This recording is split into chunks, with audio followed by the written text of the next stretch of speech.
Hey, everybody, and welcome back to another episode of Who is My Doctor? Who is my doctor? Who is indeed. I'm your host, Zach, and I know a lot about Doctor Who. And I'm also your host, Cassie. And I know just enough about Doctor Who that I don't get beat up by the cool kids. And today we are watching Series 6, Episode 10, The Girl Who Waited. The Girl Who Waited. Yes, The Girl Who Waited. The Girl Who Waited. That's me doing my very best, like, Scottish accent, specifically Karen Gillan. Mm-hmm. How is it? I think it's Scottish. You know what that made me think of? Completely unrelated. Is Scott home? What? He just left. Oh, okay. Jumping through the window. Yeah. From Scott Pilgrim versus the World. Anyway, let us talk a little bit about The Girl Who Waited. What might you be expecting from an episode called The Girl Who Waited? This is going to surprise a lot of people. I'm expecting a show about a girl Okay. who is waiting. Tables? She's waiting tables? Maybe. Like a waitress? The Girl Who Waitresses? Well, then the episode would be called The Girl Who Waitresses. This is the girl who waited. Oh, okay. The girl who put stuff So, yes. on top of other things and weighed them down? So she was a waitress, but now she's not because okay. Past tense, waited. Makes sense. That makes absolute sense. Yeah. Today we are going to be watching The Girl Who Waited. I think this is one of those episodes that a lot of people remember just because it's going to be one of those. I think it's one of the most important ones to Amy and Rory without getting too much into it. So I'm curious to see how you're going to feel about it. So to get into that, let's get into the Cassie Prefacie for this episode. Wow. I wish I could give more away, but I don't want to spoil any part of it. This is like I'm bullshitting my way through the girl. Like I know it's Amy. Yeah. Doing the waiting. She's I have a feeling it's going to be Amy being like the last Centurion, but not. Well, actually, maybe that actually is one of the prefacies here I've got for you. Whoa! Because I prefacied my own thing. You prefacied the prefacie. Yeah. The question was that you are correct. It's not. I don't think it's too much of a spoiler to say that Amy is the girl who waited. Yeah. No shit. Especially because she's already waited once for the Doctor from when she was little Amelia, and she's been a Rodan ever since. Yeah. Now she's going to have to wait again. How long do you think she waits for in this episode? 30 minutes. 30 minutes.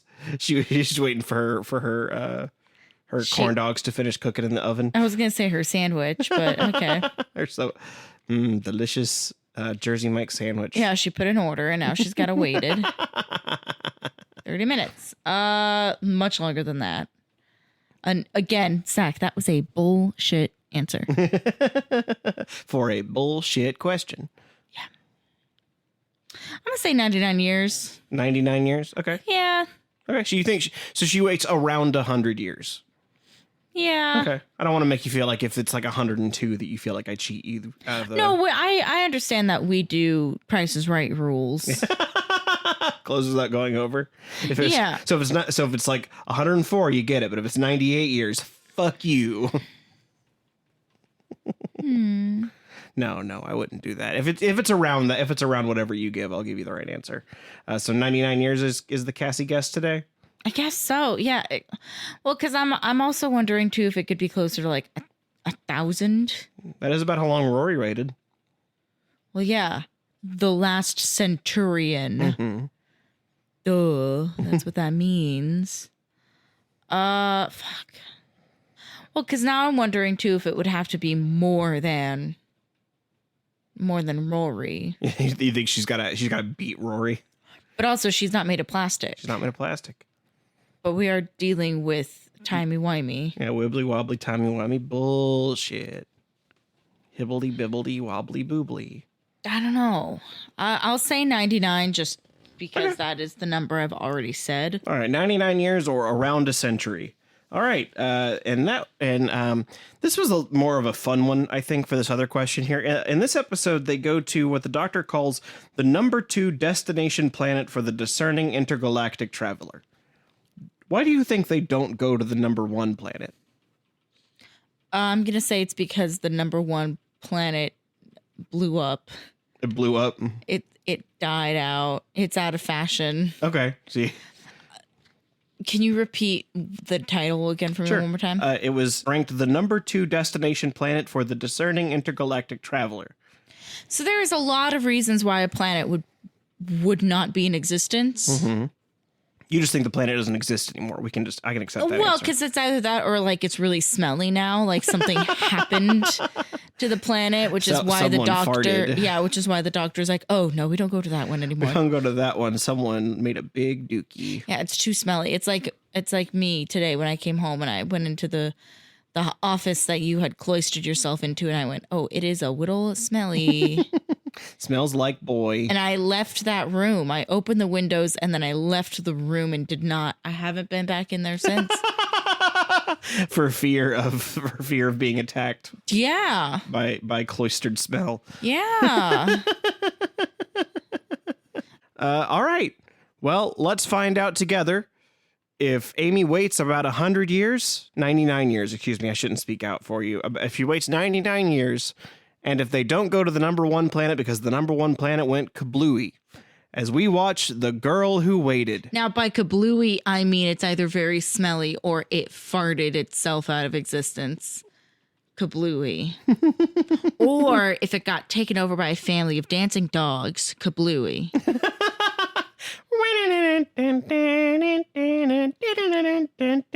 Oh, or if the whole planet became Australia. I think I have enough wiggle room there.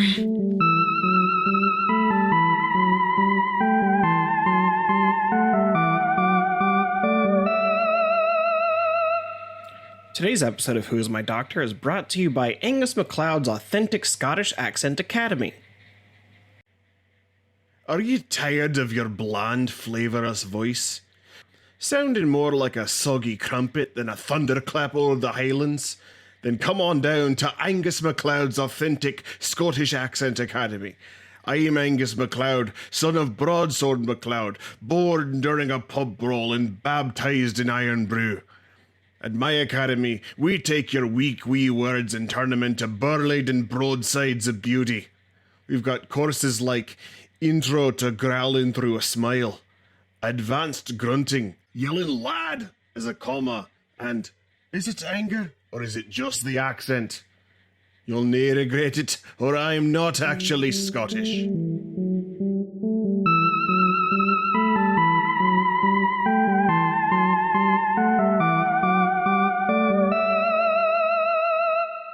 And we are back from The Girl Who Waited.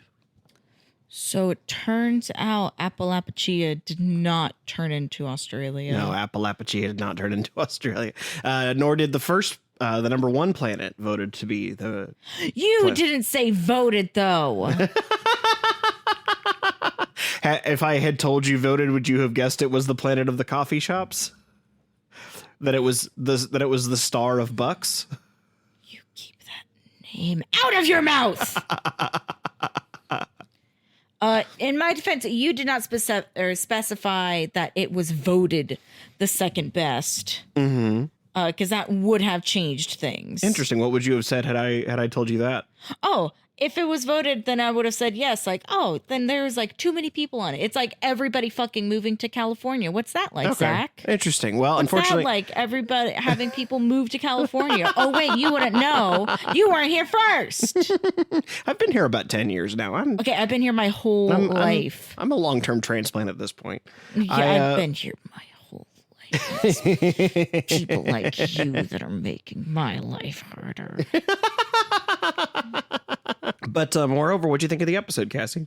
I liked it. You liked it? Yeah, I'm a fan of this one too. I think it's not one that I can rewatch because it's sort of emotionally kind of hard, but it's very good all the same. I have a really good time with the general concept of there being 2 Amy's from 2 times. dealing with two different sets of emotions. I mean, because it is two Amy's in two times, but it's just it's when future Amy really shines. Future Amy was giving like hardcore Nebula. Yeah, I was like, if you told me that was what James Gunn chose to like hire, that's her why for Nebula. that's why I asked, because I was like, if this was coming at it around the same time, then that sort of like character depth would track, or like, you know, if you're somebody who works on a lot of projects, sometimes your character emotions overlap a little bit. But I agree. If you had told me that this is what James Gunn was looking at and saying, I would like to see her. Can she be blue and bald?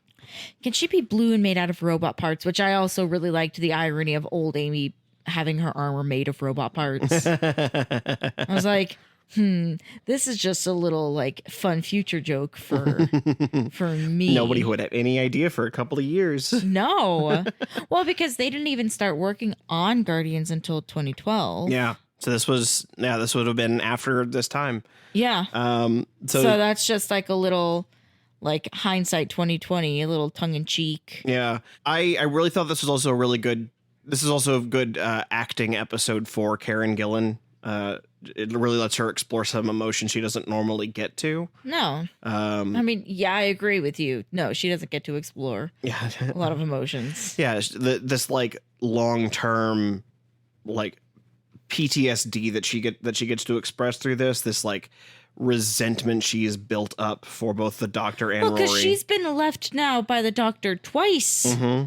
Once when she was a child, and she was able to just write him out of her memory as this is just my plucky little whimsy. Yeah, at least when that happened, she got to go back inside to her aunt. It was the phrase "raggedy man" that I went, oh my God, because the first time you hear it is when, you know, it's just like lovingly, oh, that's my raggedy man. But then when she says it this time, insert it here. In fact, I think I can now definitely say I hate him. I hate the Doctor. I hate him more than I've ever hated anyone in my life, and you can hear every word of this through those ridiculous glasses, can't you, raggedy man? Yes. Ouch. Yeah, is she a snake? Because, oh boy, does her bite hurt. The famous red-headed Scottish snake. Yeah, Scotland's full of snakes. You know, it probably is. That's why they invented golf, all those snake holes. At the beginning of this episode, I realized that this Doctor's outfit it was not one that we had touched on in the slideshow. I thought it looked different. Yeah, I had. He's worn it once before. He worn it in Let's Kill Hitler, but I had forgotten to include it on the slideshow. So just a quick overview here, because it's mostly the same. It's mostly just, but instead of his tweed jacket, he's got this sort of olive green trench coat number. Do you have any strong opinions about it? that you would like to share? Because when you said we saw it in Let's Kill Hitler, I went, oh. Well, I guess we have seen it before, so it wasn't remarkable. I just notated the length of the coat. Yeah, I had forgotten to ask about it that episode, so I figured I would just length for a coat, and that was it. That yeah, was and he wears it well. I like how thin it is. Like, it looks like a comfortable jacket. That's just Matt Smith. He is a thin, comfortable jacket. Yeah. And then, did you have any particular reaction to this episode taking place during a pandemic? It was the fact that they called it the Gen 7 plague, and I went, oh my God, what is that? If it's the Gen Z plague. So everybody's finger gunning at each other. I thought they found a creative way with it being only affecting two-hearted races. So the Doctor can't leave the TARDIS because the Appalachians are also have bicameral hearts. So they're dying and the Doctor would die, but Amy and Rory are safe. And that sort of, I really like that they found a good way to let the episode just be about those two people. Yeah.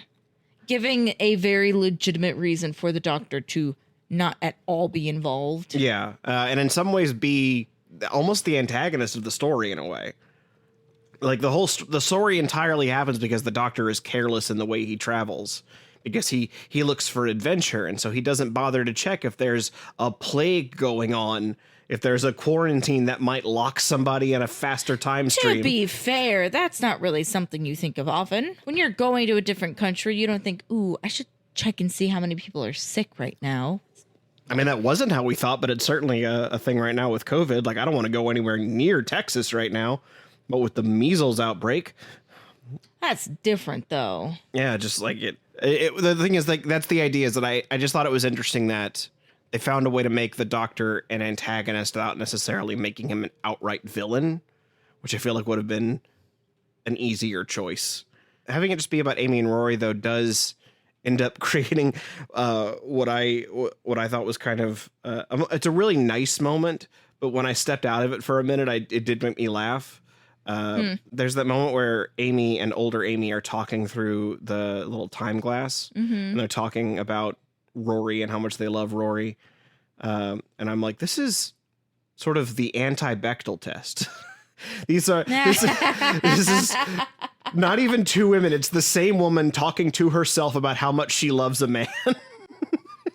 Well, here's the part that made me laugh when I stepped outside of it is, so future Amy literally disarms one of the hand robots, like chopping off its hands. So I went, that's stupid. I like it. And then draws on this very plain, like, it looks like when you, it looks like when you get a Nintendo Wii for the first time and you haven't made any Mii's. It's one of those guys.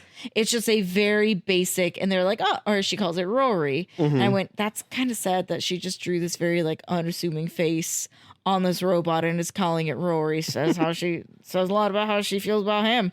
And then in their conversation, they're like, Rory's the most beautiful man we've ever known. And I went, you made a Wilson. You made a robot Wilson out of him. See, I didn't see it as like this unassuming face. What I had seen it as was almost like, if you watch like old Mickey Mouse cartoons, how they just put a big Mickey head smiling at the camera. I saw that kind of expression on his face.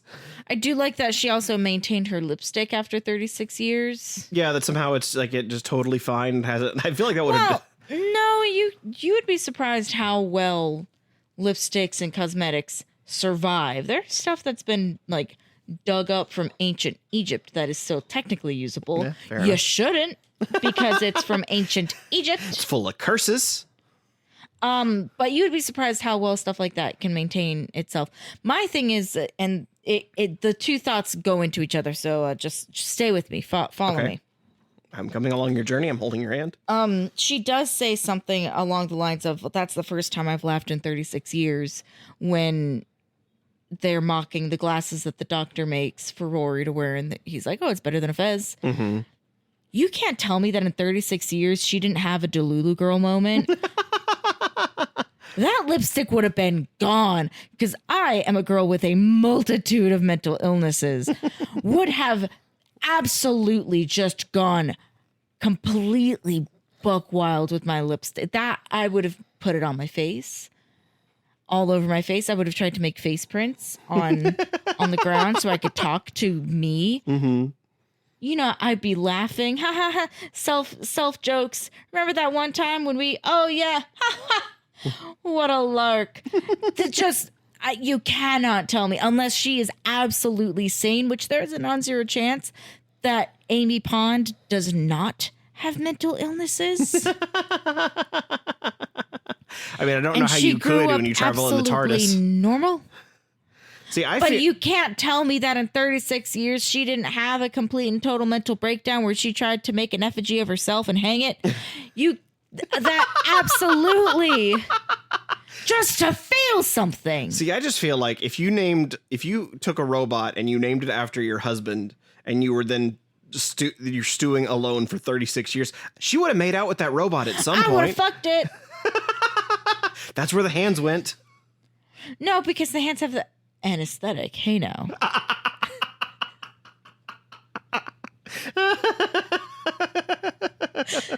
This is what dreams are made of. Oh, man. But speaking of makeup, they did a beautiful job on her old age. Yeah. They did a beautiful job on her old. Yeah, they did a great makeup. job making Amy look like an old Amy, except for her like arms and hands, which were still 20-something-year-old Amy. Yes, but also she kind of has old lady hands anyways. In what way?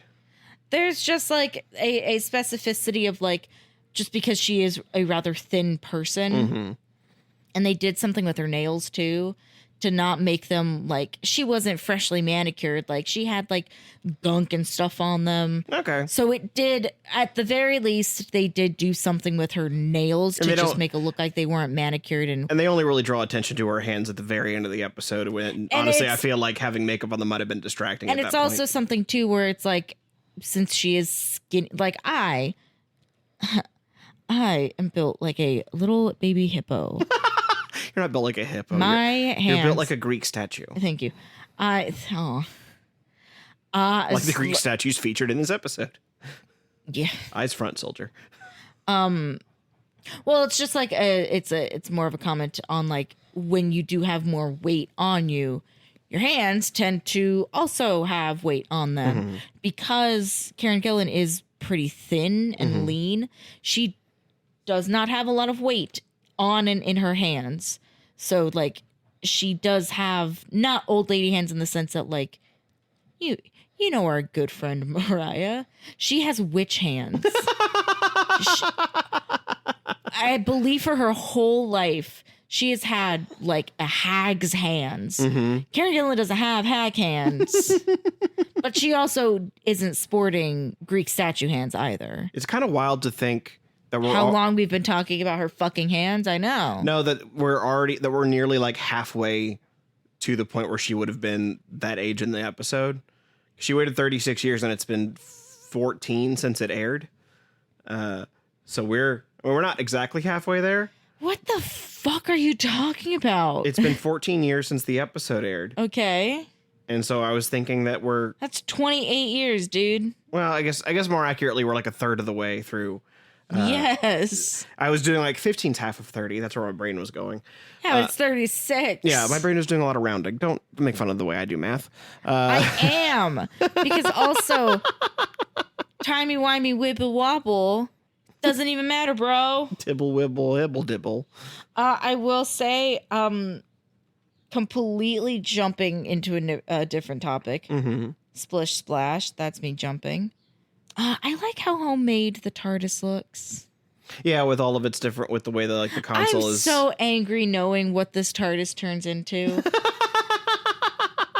Every time I see it, I'm like, I like this one so much. Don't go away, don't leave me. Because there is a very like manic pixie dream girl quality about the Doctor, down to his TARDIS made of found things. Like he's a fucking fairy boy. Yeah, they do really lean into the Faye angle with Matt Smith's Doctor. Fangle.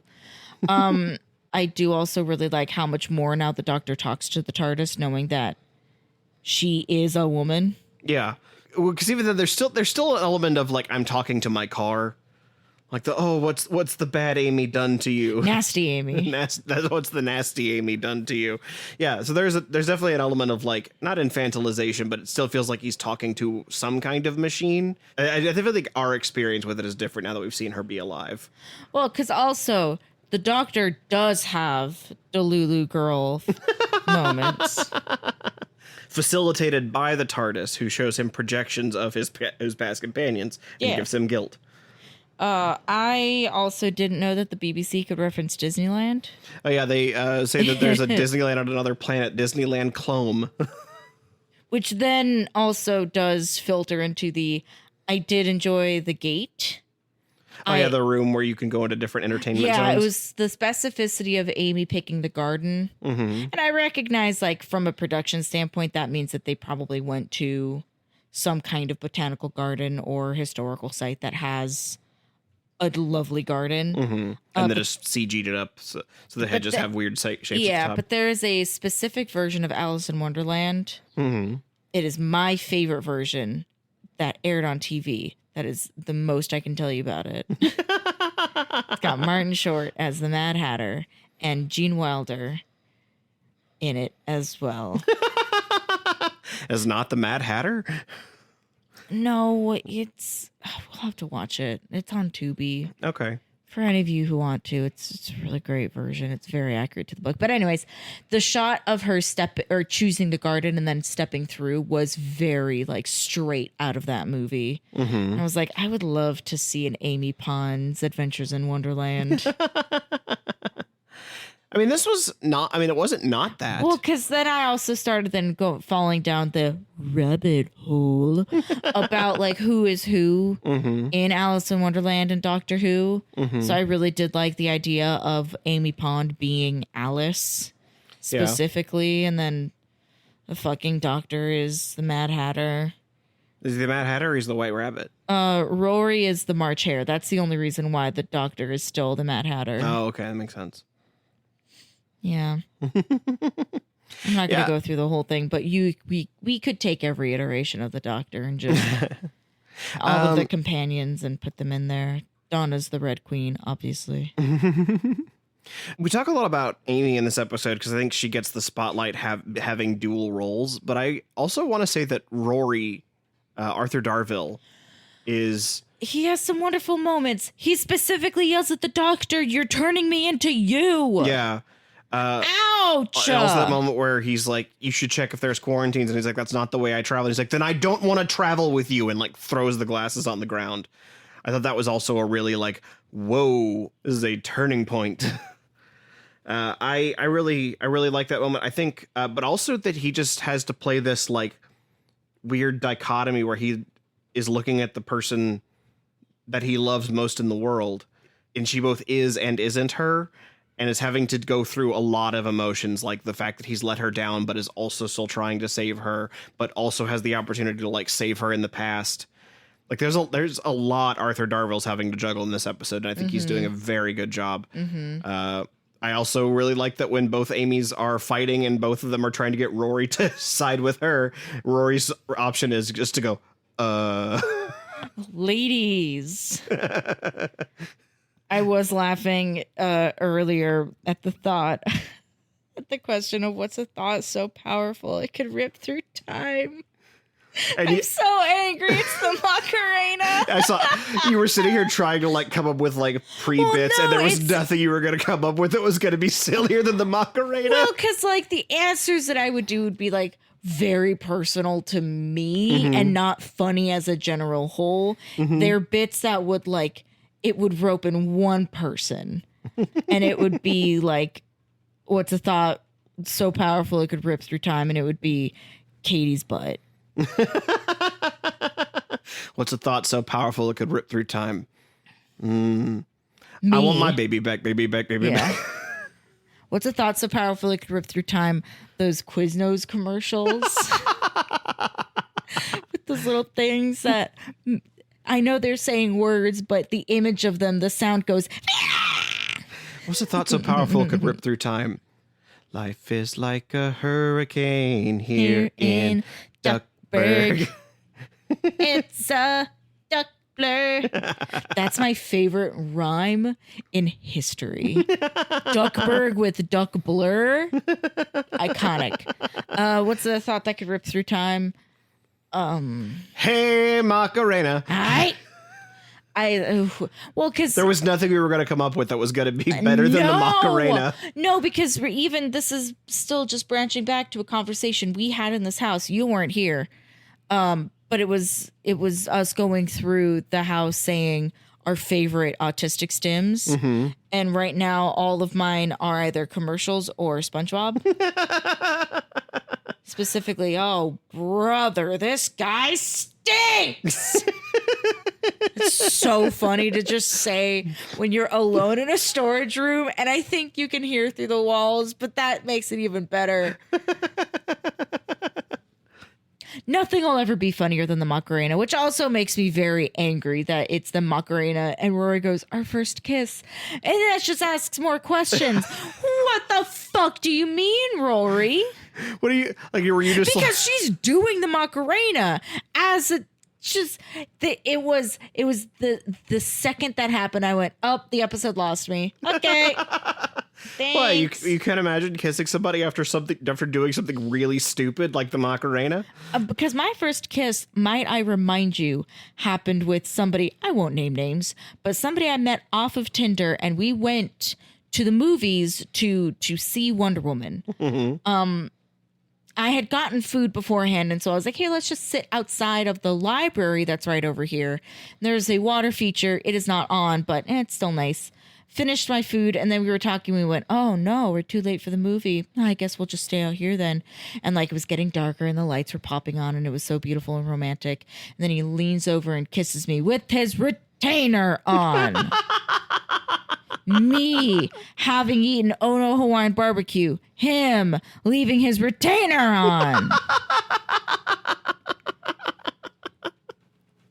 So no, Zach, I can't imagine what it's like doing the Macarena and then having your first kiss with somebody, because my story is infinitely worse than that. I mean, ours was The after Macarena. mini golf. It's not that much. Yeah, but that's also you asking at the very tip top of that date, can I kiss you later? And then me going, like really having a hard time. There is, though, that does bring me to the next topic of what would you do? Because I feel like of all the companions, I feel like I'm pretty Amy. Okay. Just very stubborn and Unpredictable. and if anybody can do it, it's me. Yeah. But then also feeling very down on myself at times, but that's a whole other episode. So it's me. Hi, I'm the problem. It's me.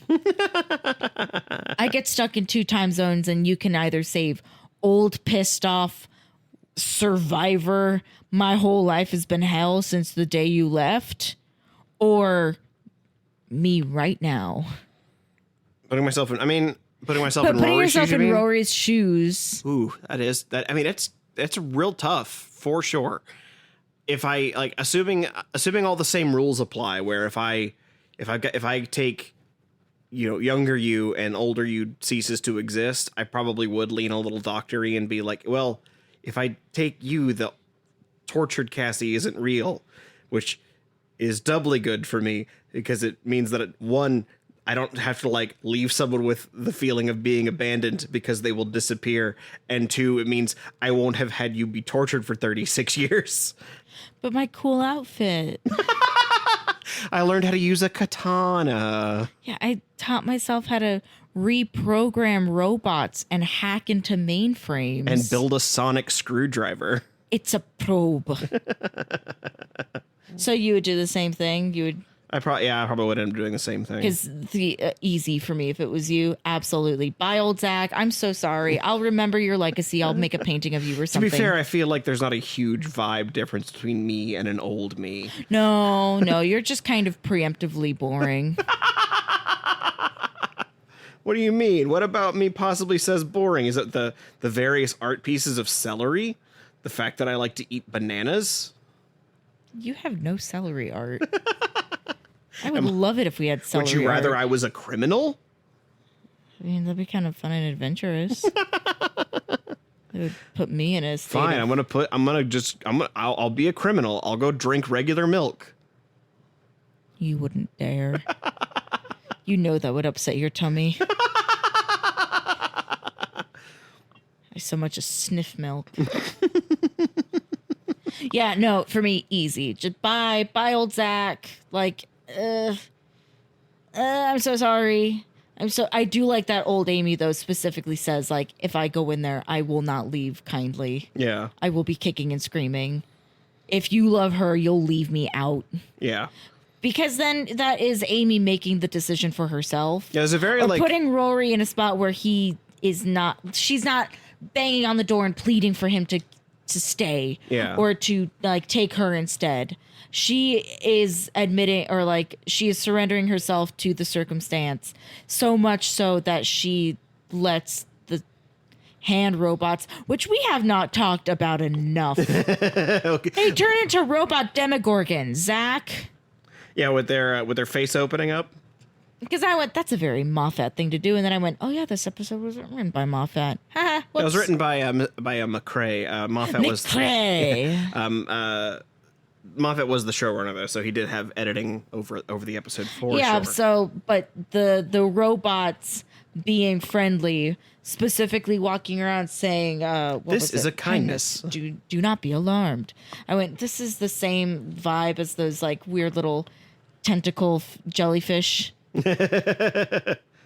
Like, your death is imminent. Please stay calm. So I'm like, that's so fucking. I love it. We'll keep it going. Well, we can do it again. Why not? They found a good balance with their design too, where they're just waddling around. They are silly little guys. yeah. They aren't as silly as Daleks when they get all angry and they start wiggling, but Well, yeah, because there's a part of me where I'm like, they need to feel comforting in the way that like a nurse is. So there needs to be something clinical about them. So I do like that they're all white. I like that they do have like a little wobble to them. That they are friend shaped. I do kind of. They're like skinny Baymax. I do wish that their hands were not gloves. I know why they do that, just for consistency's sake, because if everybody's wearing the same size glove and are donning the same robot suit, then they just look like they're copies. I do think it would have been really weird though and kind of freaky if they had just let the actors' hands pop through and then painted them white, so that way they could be a little bit more dexterous. Yeah, but also there is still something like there's something really uncanny about the like. They just look like dish gloves. That was my like. That's where I was like, oh yeah, they have scary human hands. Specifically, like, and it recalled for me an episode of Adventure Time. It's one of the stranger episodes, but there is a deer that takes off its hooves and then stretches his like human hands, and the hands are like very skinny for the size of deer that it is, and it's just very off-putting. And I wanted that for this, but I did not get that for this, and Demogorgon, yeah, those were the only two things I wanted to say about those stupid robots. What I know is why it has so many syringes. Like, is there not? You don't have any like alcohol wipes? It's all injectables. You got a problem with that? And it's like it's got like an ammo ring of them around its like Demogorgon face, and then just one big syringe cannon. Well, just in case you're really wiggly. I don't know. This is a kindness. Stand down while I shoot you with a needle. Oh, thank you, nurse robot. Thank you for your calming touch. I just put it together. Those robots are supposed to be nurses, and the robot is also Rory. So there's two nurse Rorys. Hey, speaking of similarities, the Amy and Amy paradox did remind me a little bit, though, of Beth Smith and Rick and Morty. Oh yeah, a little bit. Where you don't know if it's the clone or if it's actual Beth, and I don't think we yet have an answer about that. But it's just like, oh, and Rick and Morty. Yeah. No, Beth's clone is the one who was there. The real Beth ran off into space. Yeah. Thank you for that, Dak. Trying to be dramatic. But something else that I did like, and just branching back, is that future Amy did leave on her own terms, specifically with the phrase, tell Amy I'm giving her my days. Like, ugh, future Amy, I'm so sorry. Locks the door. I'm so, man, I wish you the best. Shuts the blinds. Too bad we couldn't take you with. Walks away from the door. Anyway, back to my young wife. Back to my young hot Amy, who's passed out in a chair. Yeah, I do like, and we've talked about Amy and Rory, but I do really like the moment where the doctor has to look her in the eye and say, I'm sorry, as he shuts the door on her. It was just very doctory. I mean, it's one of those, we don't, I mean, they talk a lot about the Doctor being a dark character. This is one of those times where you really like, oh, okay. He's not all sunshine and daisies and wibbly wobbly timey-wimey. He is not a good man all the time. Yep. Well, I think that's something that I really do like about Matt Smith. And right now I'm circling around the, like, I really liked how believable Eccleston was as that kind of a character. Matt Smith is doing a very good job at also emulating that kind of a character, which nothing against David Tennant, But David Tennant now can play that character. I don't think back then he was very good at it. Yeah, there was, even then his darkness always felt more like Brooding. Yeah, it felt like brooding or guilt. Yeah. This one feels a little bit more intentional. This one feels a little more like who he is. Yeah. And also think because Matt Smith's silly mode is so silly compared to Tennant. Oh, yeah. That the darker stuff hits even harder than the fact that he can hit both of those notes so well. Really sings for him, I think. And also I think Moffat is good at exploring that space more than Davies was. Like Davies has a lot of like good big ideas, but I think Moffat's the one who really like digs into more of the like emotional core. I think Moffat is doing a much better job at giving actors their actor moments. Yeah. Or encouraging and pushing the writers to find those moments for the actors / the characters. Yeah. But then the episode ends with present Amy, I guess. Waking up, asking where is she, and then the episode just ends. Because there's a part of it that's like I would love to see them have to explain that to her. I would really love there to have been a little bit more of an emotional reaction, like a moment of a couple seconds of silence of just like reading those emotions on Rory's face. Because it doesn't end on her saying that; it ends on the doctor looking at that moment. And I think in my purview, in my interpretation of it, Please. I think what they're doing in that moment is still calling the doctor out on, at this point, being a coward. Like it is one thing that he lied to Amy already and told her that he could save her. And now this hard conversation is happening and he's leaving the room. He's leaving the room under the guise of, I'll just give you two a moment. Yeah. Which is... It is the coward's way out, but it is also him it's him acting like weirdly very human. Yeah. Where then you would say like, oh, well, I was giving you guys a moment. That's very... Something a little manipulative about it. Emotionally manipulative. Yeah. Particularly after he had already gotten an earful both from Rory via the glasses and then from Rory in the TARDIS. And then also at the beginning when they first find Amy says that she hates the doctor now. Yeah. So because like I said, future Amy has now been abandoned by the doctor twice. Yes, and in this case much longer and much worse because at least in the first time she was a child and could go back into her aunt. Here she was in solitary confinement for nearly 40 years. Ugh. Right? Which also, like, in that defense, too, like, there were plenty of spaces for her to go. And she did reprogram the interface to, like, be a companion and talk to. But also, could you imagine your only, like, form of interaction being a robot you chopped the hands off of and he drew can't a even face touch on? her. He has no hands. He's got wires. I do like that I do like the little robot at one point reaches down with what I think is just like a little claw, little like tongs, and picks up the glasses and hands them to Rory. Yeah. That I do like that this robot has effectively been neutered. And then he's not his pet. He's not her pet. He's not her lover. He's her eunuch. Yes. I think my favorite moment for that robot, though, is when old Amy remembers how much she loves Rory. They come out and she like kisses him and robot Rory just like turns away very slowly. Yeah.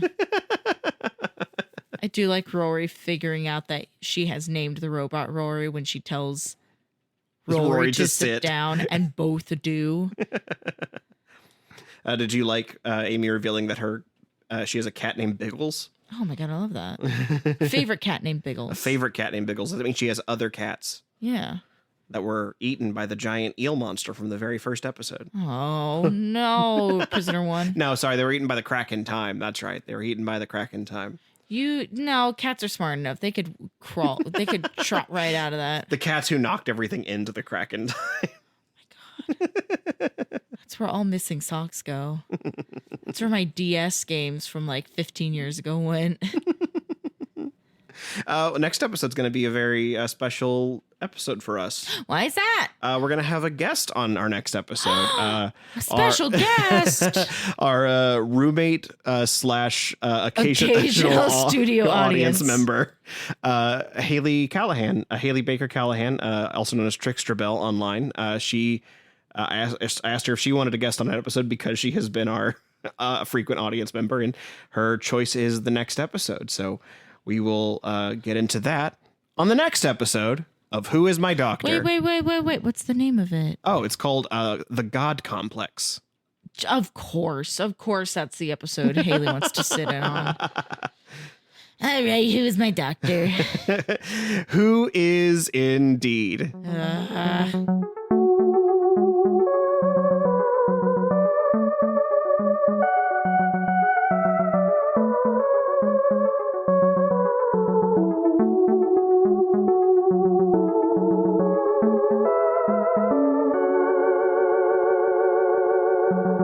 Yes, you heard that right. Next week, we will have a special guest on the show, our good friend and artist known as Trickster Bell online, who has some very interesting things to say about the God Complex next week. So if you're interested in getting that episode, be sure you are subscribed to this podcast wherever you are listening right now. If you've got requests for future guests for future episodes, come let us know over on Twitter, Blue Sky, or Threads at WimDpod. That's WIMDPOD. Until then, we'll see you next Tuesday, because your Tuesdays are now Whose Days.